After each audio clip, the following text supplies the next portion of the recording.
kita juga tidak bisa sembarangan mencoblos misalnya, atau biar adil misalnya kan. Tetapi kita harus memilih salah satu kita coblos di namanya. Kalau di surat suara itu tidak ada foto ya. Secara aturan memang seperti itu. Pukul 12 dan 13. Selain itu kita tidak bisa mengakomodir. Jadi yang sudah terdaftar di DPT dengan membawa undangan tadi atau KTP maupun bawa surat pindah memilih itu wajib dilayani dari pukul 7 sampai 13.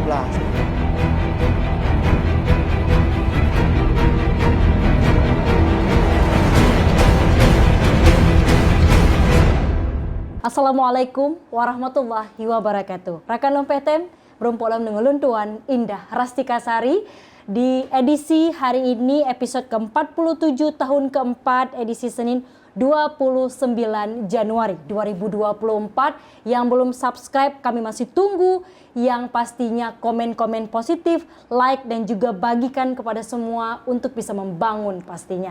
Dan kali ini kita akan membahas mengenai bagaimana menggunakan hak pilih pada bulan depan, yaitu 14 Februari 2024, di mana pemilu serentak yang memang bagaimana dengan kondisi-kondisi tertentu Anda tetap bisa menggunakan hak pilih Anda.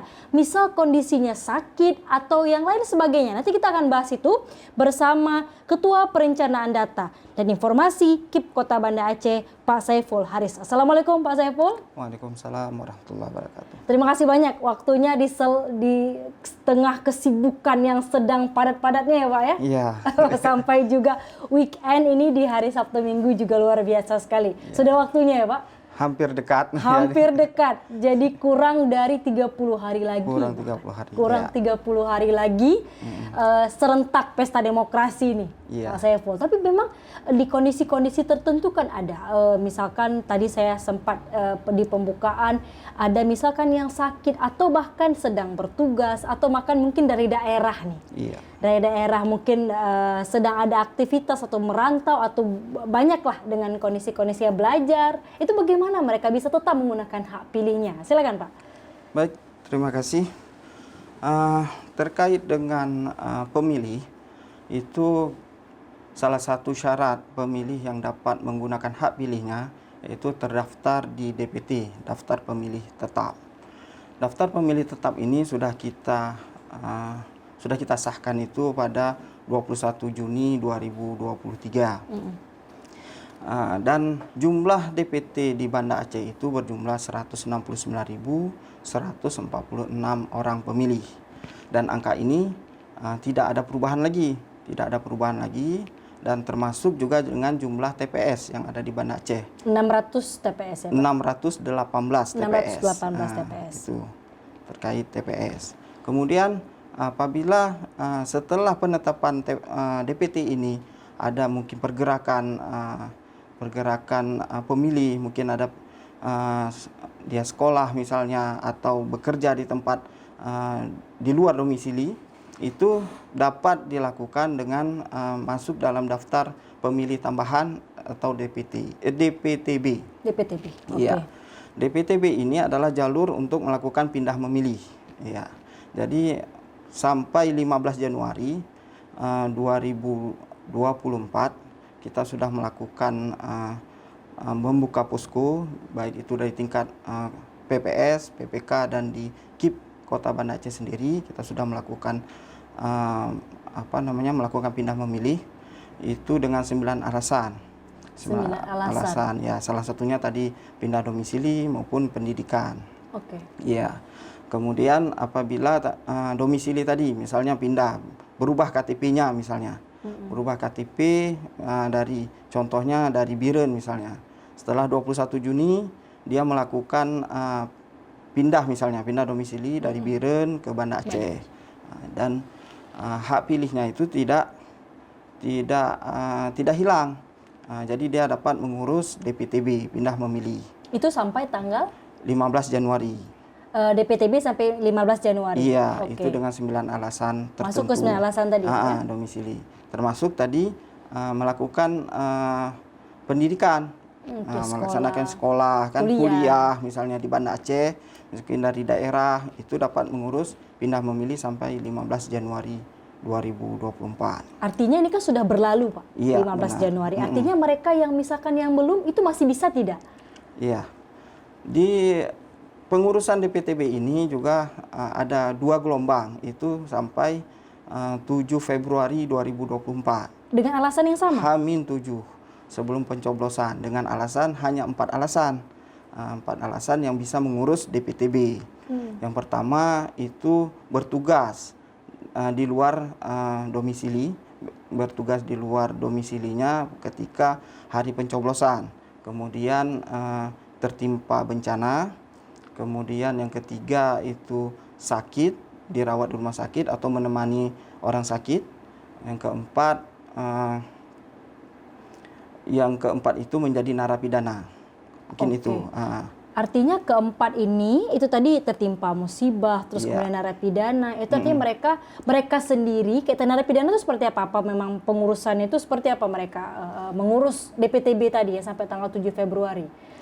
Ya, dia ketika setelah penetapan DPT, mungkin dia masuk penjara atau menjadi narapidana, dia melakukan pindah memilih. Pindah memilih itu pindah memilih dari apa namanya TPS awal dia, asal dia sesuai KTP, pindah ke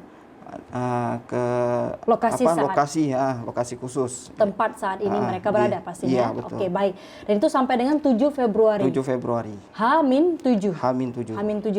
Artinya ketika 9 alasan tadi di gelombang awal 15 Januari dia tidak menggunakan kesempatan itu, dia tidak bisa lagi bisa lagi. Artinya kesempatan dia tidak bisa memilih. Dia tidak bisa memilih kecuali ada aturan baru itu di PKPU nomor 25 tahun 2023 dan di surat keputusan KPU nomor 66 tahun 2024 itu terkait pemilih yang sudah pindah domisili tadi. Sudah pindah domisili tapi di atas 15 Januari dia tidak mengurus DPTB 15 Januari. Jadi KTP-nya misalnya dari Banda Aceh ini dia pindah ke Medan misalnya.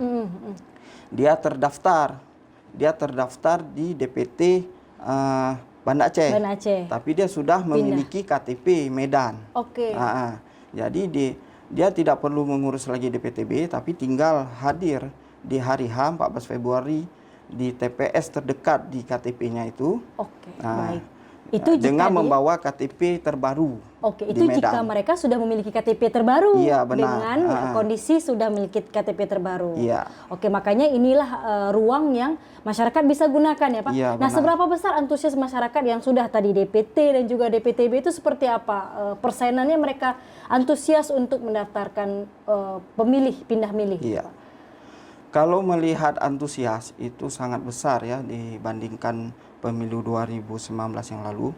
2019 yang lalu kita Rekip Kota Banda Aceh hanya mengeluarkan 150 surat.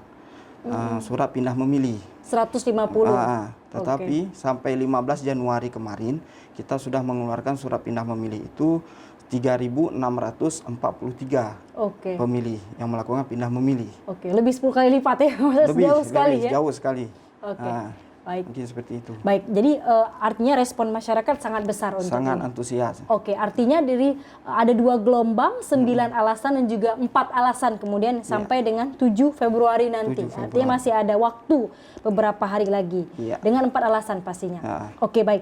Untuk kita bicara hari pencoblosan, Pak. 14 Februari itu hari Rabu.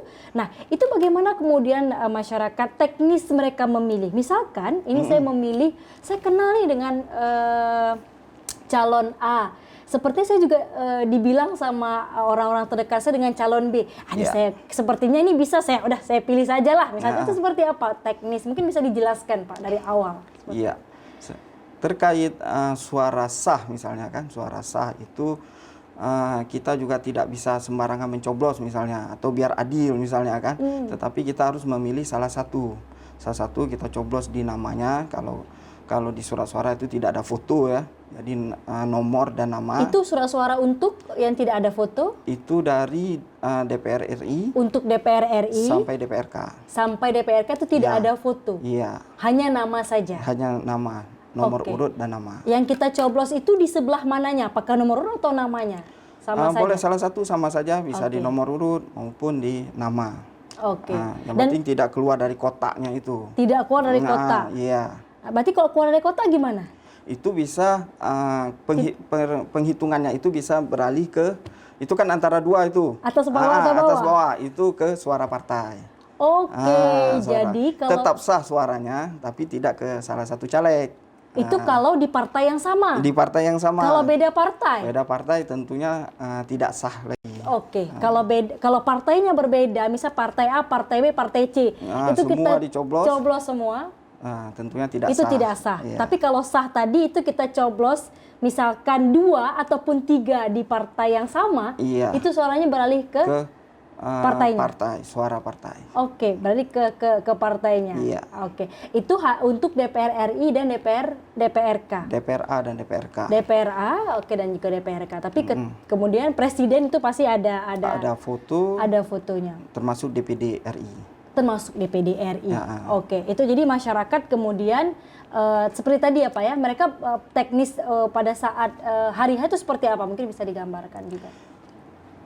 Ketika hari Rabu nantinya 14 Februari 2024 itu kita TPS sudah buka dari pukul 7 sampai pukul 13 dan masyarakat bisa mendatangi TPS sesuai undangan, misalnya sesuai undangan, sesuai domisilinya, dan dengan membawa undangan tadi dan KTP. Oke, artinya membawa undangan dan KTP. Iya. Oke, ketika salah satu saja mungkin lupa undangan tapi kan KTP biasa kita selalu bawa gitu ya Pak. Kalau undangan juga seperti itu di Juknis yang terbaru, itu kalau undangan itu kan dibagikan oleh KPPS itu 3 hari. 3 hari sebelum hari pencoblosan. Apabila itu tidak terbagi, tidak ketemu dengan orang yang bersangkutan, boleh dititip dengan keluarga atau tetangga. Tetapi kalau juga tidak ketemu, itu bisa melalui elektronik, kirim melalui WA. Ya, tetapi KPPS itu dapat men-screenshot laporan tadi sebagai laporan ya, undangan tadi sebagai laporan. Sebagai laporan. Artinya kalau mereka pun tidak bawa, misalkan dengan berbagai alasan, itu tetap bisa menggunakan. Tetap bisa dengan membawa KTP. KTP juga gitu, kalau tidak membawa yang asli, dapat membawa fotokopi, tidak membawa juga fotokopi dengan yang elektronik. Elektronik kan ada KTP elektronik. Ya, kita bisa simpan di atau HP. KTP yang difoto misalnya, bisa juga. Itu juga bisa. Artinya itu tidak juga bisa, tidak perlu bukan tidak perlu. Kalau misalnya mereka bisa membawa fisiknya. Lebih baik. Oke, itu lebih baik. Oke, artinya mereka jam 7 sampai jam 13.00. Jam 1 siang. Jam 13.00 mereka datang, kemudian mereka daftar dulu Pak ya tadi ya? Iya, daftar dulu. Daftar ke petugas KPPS-nya. Iya, benar. Oke. Dan khusus untuk kita kan ada 3 kategori itu. Masyarakat yang bisa memilih masuk ke DPT atau masuk di DPTB atau di DPK. DPK itu tadi yang membawa KTP. Oke. KTP setempat tadi yang tidak sempat mengurus DPTB. Oke, yang mereka tadi seperti contohnya mereka sudah mengurus KTP yang baru. Iya, itu harus datang 1 jam sebelum TPS tutup, yaitu antara pukul 12 sampai pukul 13. Oke, artinya mereka bisa memilih antara jam 12 sampai jam 1 siang. Artinya 1 jam? 1 jam sebelum memilih, artinya mereka datang lebih cepat tidak bisa? Tidak bisa, karena dia khusus, jadi di akhir. Daftar pemilih khusus? Iya, selagi, dengan syarat lagi, selagi tersedianya surat suara di TPS tersebut. Oh, artinya mereka dikhususkan di 1 jam itu? Iya. Jam 12 sampai jam 13. Misalnya satu desa itu ada 3 TPS. Kemudian di TPS 1 sudah habis surat suara, maka dia akan berpindah ke TPS 2 atau TPS ketiga. Dengan berbagai kondisi Pak Saiful, bagaimana kita bisa mengakomodir suara mereka misalkan? Misal oke lah kita idealnya mereka datang jam 12 sampai jam 1. Tapi bagaimana dengan kondisi-kondisi tertentu itu bagaimana kemudian? Secara aturan memang seperti itu. Pukul 12 dan 13. Selain itu kita tidak bisa mengakomodir. Jadi yang sudah terdaftar di DPT dengan membawa undangan tadi atau KTP maupun bawa surat pindah memilih, itu wajib dilayani dari pukul 7 sampai 13. Oke. Tapi khusus DPK tadi dengan KTP saja, karena tadi dengan karena alasan pindah domisili, maka dia harus dan akan dilayani pukul 12 sampai pukul 1 siang. Pukul 1 siang sampai dengan jam 1 siang, sebelum 1 jam sebelum TPS 1 tutup. jam sebelum TPS tutup. Baik, artinya ketika kemudian mereka selesai mendaftar ke PPS, mereka diberikan 5 surat suara. 5 surat suara. Oke, itu 1 presiden dan wakil presiden pastinya, terus kemudian ada DPD RI, DPD RI, DPR RI. iya. Terus kemudian ada DPRA dan atau DPRK. DPRD ya, mungkin Iya. kalau di DPRD provinsi, mungkin atau kalau di kalau luar, kita DPRA ya. DPRA, Sampai dengan DPRK. DPRK. Oke, dengan warna yang berbeda. Iya, benar. Dengan warna yang berbeda pastinya Pak ya. Iya. Lalu kemudian mereka bagaimana lagi teknisnya? Mereka ini sudah di bilik. Silakan membuka surat suaranya dan mencoblos sesuai hati nuraninya dan sesuai pilihannya, mungkin seperti itu. Sesuai pilihan pasti Iya, ya. Dan benar. penting hati nurani Iya. gitu ya. Karena memang itu untuk proses, kalau tagline KPU itu integrasi bangsa. Iya, benar. Baik. Dan tadi dengan ketentuan tadi ya Pak ya. Iya. Ketika memilih mencoblos tadi yang pastinya ketika mungkin ya ada beberapa jadi harus di nomor urut dan namanya. Iya, benar. Oke. Dan tidak ada satu lagi mungkin kemudahan yang kita berikan kepada pemilih, mungkin tidak dapat hadir ya, tidak dapat hadir di hari H ke TPS yang telah ditentukan, mungkin lebih karena sakit misalnya, karena sakit dia tidak bisa bangun atau tidak bisa jalan menuju ke TPS, dan ini kita mengharapkan yang bersangkutan itu melapor ke KPPS di TPS sehari sebelum hari H. Jadi ketika sudah dilaporkan sehari sebelum hari H, maka KPPS kita akan melakukan musyawarah rembuk dan siapa yang akan hadir ke rumah tersebut, ke rumah mereka pemilih ke rumah pemilih ya, yang sakit tadi. Petugas KPPS yang datang ke rumah. Iya, benar. Oke. Dengan membawa surat suara dan didampingi oleh pengawas TPS dan keamanan. Itu dengan kondisi sakit di rumah. Sakit di rumah. Bagaimana dengan rumah sakit? Itu bagaimana kondisi-kondisi tertadi itu masuk juga kah ke dalam yang 7 Februari tadi yang 4 alasan itu seperti apa? Iya. Kalau memang ada laporan dari ke kita, ke KPPS khususnya, dan itu insya Allah akan dilayani, dan kita menjaga agar hak masyarakat itu tidak hilang, seperti itu. Artinya juga dengan teknis yang sama, iya, petugas benar. KPPS-nya yang akan hadir. Yang akan hadir ke tempat, ke rumah sakit lah misalkan seperti itu. Atau dengan kondisi-kondisi lain, apakah mungkin ada lain kondisi Pak yang mungkin bisa juga di spesial tertentu misalkan seperti itu?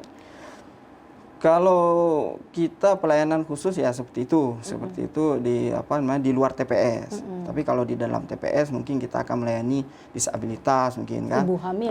Ibu hamil, dan ruang tunggunya juga kita pisahkan misalkan. Itu kan syarat minimal kursi menunggu itu kan 25, dan 5 itu khusus untuk disabilitas kan. Disabilitas, kemudian ibu hamil. Dan lansia juga Pak? Lansia juga seperti itu. Dan itu juga pastinya dipastikan ya Pak? Iya, dipastikan. Kursi ya, 25 kursi. Dan 5 kursi itu untuk pemilih khusus tadi. Untuk pemilih khusus tadi. Dan itu juga mereka diberikan prioritas. Iya, benar. Prioritas untuk bisa memilih. Memilih duluan kan. Baik. Yang pastinya dengan berbagai kondisi dan alasan coba diakomodir. Siap. Ya, bagaimanapun kondisinya ya. Iya, yang penting itu. Masyarakat bisa menggunakan hak pilihnya. Ya, kalau kata Pak Ketua, hari kasih suara ya Pak ya. Iya, semua benar. orang bisa memberikan suaranya. Iya. Baik, terima kasih banyak Pak Saiful Haris. Tapi Ya, waktu kita sangat terbatas. Ya, baik, di kasih, akhir sama-sama. mungkin ada yang disampaikan Pak sebagai closing statement juga. Dan juga untuk mengajak masyarakat memilih. Silakan Pak Saiful. Pada warga Kota Banda Aceh, kami dari KIP Kota Banda Aceh berharap pada hari pencoblosan nanti pada hari Rabu 14 Februari 2024, kami berharap semua masyarakat dapat menggunakan hak pilih dan beramai-ramai kita hadir ke TPS tempat kita memilih. Seperti itu. Terima kasih banyak Pak Saiful Haris, Ketua Perencanaan Data dan informasi KIP Kota Banda Aceh untuk waktunya. Insya Allah ada waktu lagi Pak, kita diskusi lagi. Siap.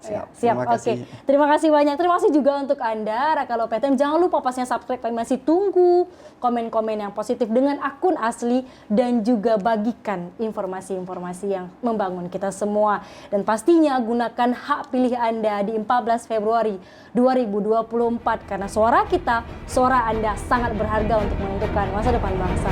Saya pamit. Wassalamualaikum warahmatullahi wabarakatuh. Insyaallah sampai jumpa.